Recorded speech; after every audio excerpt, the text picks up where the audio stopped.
Hey, what's up, everybody, and welcome back to News Dose, and let's just go and say it, it's E3 in September, and I am all for it. We had that Nintendo and PlayStation showcase last week, and that was a lot of fun, of course, and then today we got TGS, which included an Xbox showcase that was roughly 40 minutes long, and they actually announced some pretty major games here, especially for you Game Pass subscribers out there, and that's what we're going to talk about today. Then also Ubisoft themselves announced a big game that already has the community buzzing, so do stay tuned for that as well. As always, though, we do have a lot to get into, so let's just go and jump right into things, starting off with Cyberpunk 2077. It's kind of crazy to think about how this game launched. There was so many bugs and issues that, I mean, it was kind of the poster child there for a while on why you should delay games. I mean, it got so bad that Sony, they took Cyberpunk 2077 off the PlayStation Store. I mean, you don't hear about that type of thing from a big AAA game, but that's how bad it got with Cyberpunk when it originally launched. But CD Projekt Red, you have to give them credit because they never gave up on this game. They pushed out various updates throughout the years, and I mean, it's now closer to those original expectations. It's now a great game, all things considered, and their hard work was further cemented today with its new DLC expansion, Phantom Liberty. Reviews are rolling out now, and it has an 88 overall score on Metacritic. I mean, you can just go and add this to the list of great games that's launched in September, but I view this expansion as a true redemption for CD Projekt Red. I feel like a lot of people gave up on this game when it originally launched, but I played it back then, and I've always kind of said the same thing. It was always a good game, it was just hindered by bugs. That was really the big problem, but now that they fixed it up, and with the new expansion that adds even more features, a new story, and a new location to explore, I think that they finally delivered a game closer to those original sky-high expectations. If anything, if you were ever looking for an excuse to jump back into the world of Cyberpunk, now seems to be the perfect time to jump in. Now, we also got an update for the Microsoft Activision Blizzard acquisition. We've actually not talked about this in a long time, surprisingly. I mean, this story kind of dominated the headlines most of the year. However, though, it's been very quiet lately, but it sounds like that silence is about ready to end. Reportedly, the CMA will likely hand out their preliminary decision next week. Keep in mind, that means that it is not a 100% guarantee, but this is coming from The Verge and a source apparently close to the situation. So hopefully we will get an answer sometime next week. We are finally at the end game, or so I'm hoping. We're all hoping by this point, right? We just want this to end one way or the other. But at the same time, I do understand that there's a lot of people that don't trust the CMA, and I do completely understand that. It feels like they've been on a bit of a power trip throughout this entire saga, but I remain optimistic that they'll finally make the right decision and approve this acquisition. From what they told the Cat, it sounds like they worked things out behind the scenes, and they seemed confident that Microsoft's new proposal will fix their previous issues. At least that's what they suggested to the Cat in their hearing together. So we'll just kind of see if that remains true. But one way or the other, regardless of what happens, regardless of the decision, I do expect next week to be nothing short of chaotic if they do indeed give their preliminary decision. And as always, I'll keep you updated as soon as we find out. We're in this thing together until the very end. Speaking of Xbox, though, they did have their showcase today at TGS 2023, and this was actually a pretty good showcase if you like Japanese games, and especially if you're an Xbox Game Pass subscriber. It's never dull in the world of Game Pass because, yes, they announced a number of Game Pass additions, including a few big day one releases. So let's just go ahead and check this out. They revealed some new trailers for Persona 5 Tactica and Persona 3 Reload. Both of those are day one Xbox Game Pass titles, and it's a cool partnership to see Atlas and Xbox work together after fans were left out for years and years. And now, after all of that, they're one of the premier standouts on the Xbox stage over in Japan. I mean, it's just so cool to see Atlas appear on an Xbox stage, but both of these games, they do look great. I do understand that Persona 3 Reload is the premier title of the two, and it does look fantastic, but I think Tactica looks interesting as well. Do not sleep on this game. I really like its art style and how unique it is, and they showed off its new quest system today, which are special levels that aren't a part of the main story. It looks like a lot of fun. It has a lot of personality to it.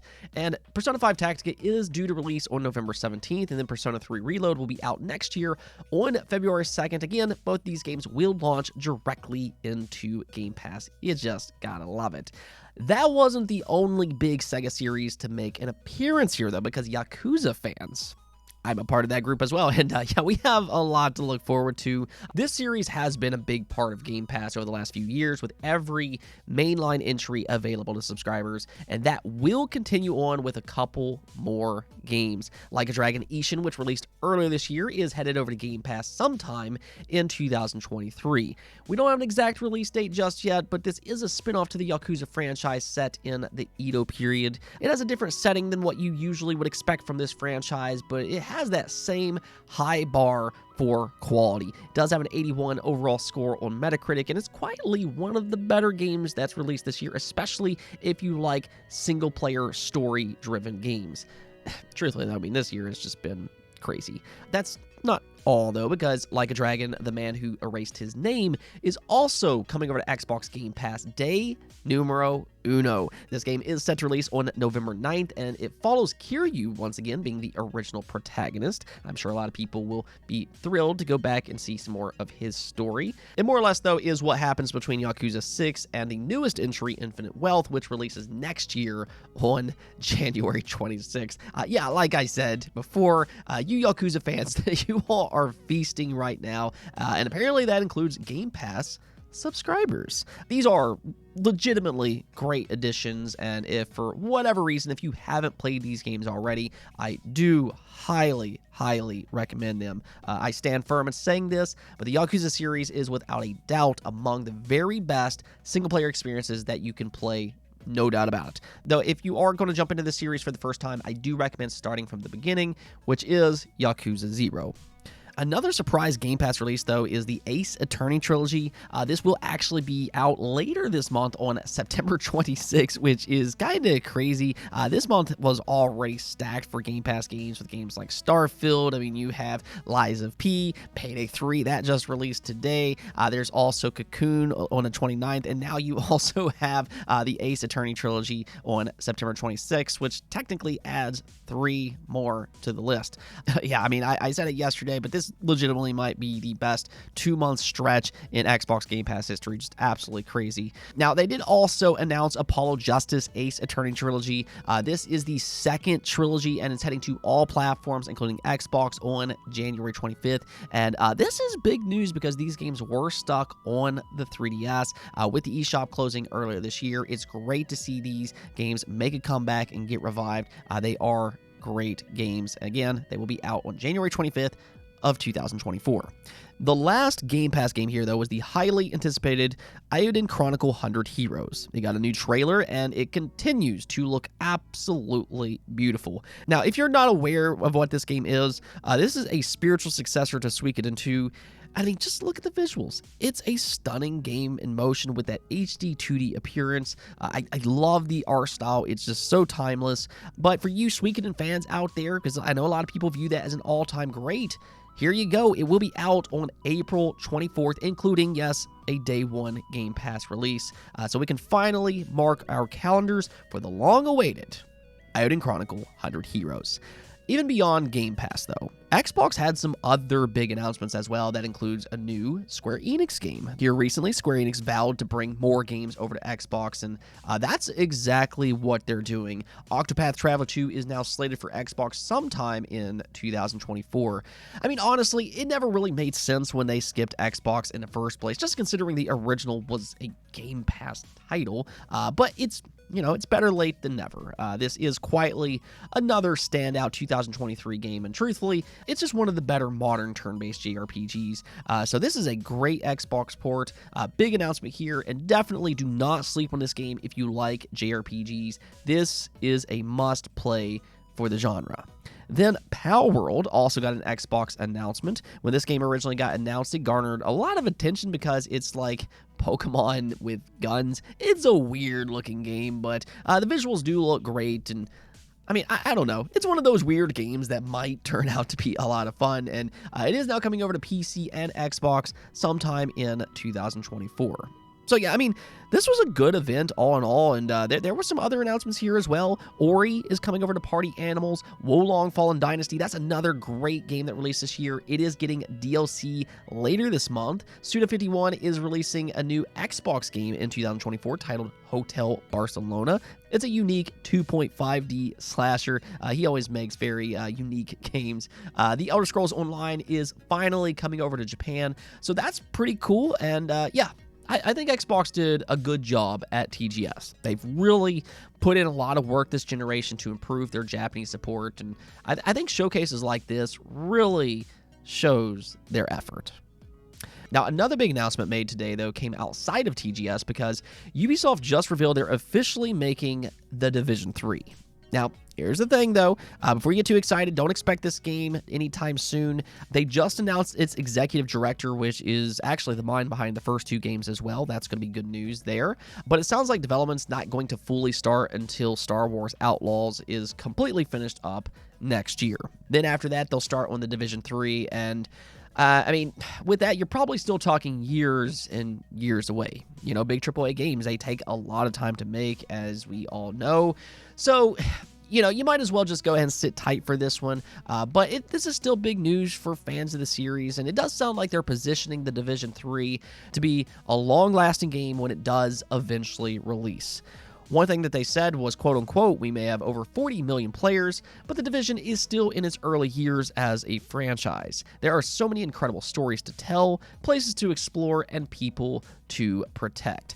So, I mean, just like the previous entries, this will be another live service game, and hopefully it will be a long-lasting project for Ubisoft. They talked a lot about solidifying the Division brand with the third entry, and I mean, we'll just have to kind of see what happens here. But either way, even though we don't have any gameplay or even really a release window here, the fact that the Division 3 is happening at all has to make a lot of fans very happy. I do want to hear from you Division fans out there, though. What's the biggest thing that you want to see them do with the Division 3, and how do you think that they can improve this series the most? Now, unfortunately, we do have one last update to talk about, and I say unfortunately because the Dead Space co-creator Glen Schofield has officially left striking distance alongside the COO and the CFO after the Callisto Protocol failed to establish itself. Now, Dragton, the publisher, has been pretty straightforward over this situation. This game did not meet expectations, far from it, actually, and as we just saw recently with the Immortals of Avium, one high-profile AAA failure can completely sink a studio. In this case, though, luckily, striking distance still remains intact. So, I mean, the silver lining, I guess, but with some major losses. Glen Schofield, I mean, this is the founder of the studio. He founded it back in 2019, and there was a lot of hope when he originally announced this studio was making the Callisto Protocol a spiritual successor to Dead Space.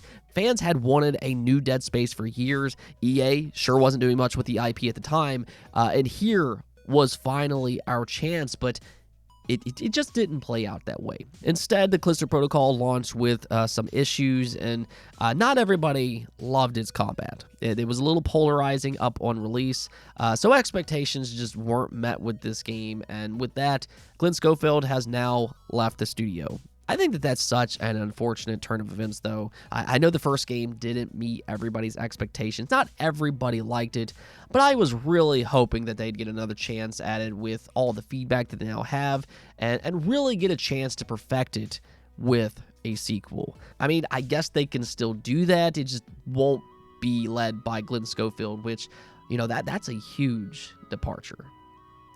Let's go take a look at the poll of the day. They were asked you all, which game would you like Square Enix to upgrade to AAA status? And yeah, so Chrono Trigger took the crown here with 38% of the votes. Then Parasite Eve got 26%, 17% for Final Fantasy VI. I'm a little surprised that wasn't a little higher on this list, but 10% for Xenogears, and then 9% for other. So yeah, fans want Chrono Trigger back. And I don't think that that's really too surprising because this is one of the most beloved games ever made. And like I said yesterday, it's actually baffling on why Square Enix hasn't done more with this series. But they do have a few options if they do want to bring it back. They could either make an HD 2D game with full voice acting. I think that that would be pretty exciting stuff on its own. Or they can make a big AAA game in the same vein as Dragon Quest XI. Both do have that Toriyama art style, and I think that that would work with Chrono Trigger if they wanted to go in that direction. Yeah, it would be a lot of work, but I think that it would more than pay off for Square Enix. As good as Chrono Trigger is, though, I'm actually going to go with Parasite Eve. Now, I think Final Fantasy VI has the most potential to be a successful standalone AAA game if they want to go in that direction, or they can make a trilogy like they're doing with Final Fantasy VII, and I think that that would be amazing.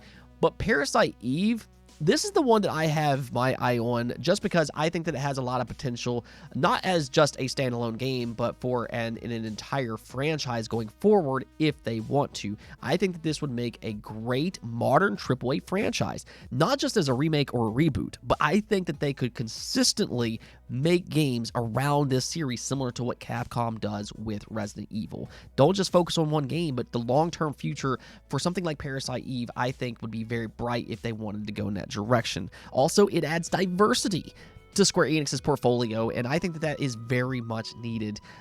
You don't really see these type of games being made by Square Enix in today's world, so I'm going to go ahead and go with Parasite Eve, but truthfully, I mean, I'd honestly be happy with any of these games. Anyways, though, that's it for this episode, but if you liked the video, don't forget to hit the notification and subscribe button for more content just like this. Also, if you'd like to support the channel through Patreon, thank you for making this content possible. Peace out.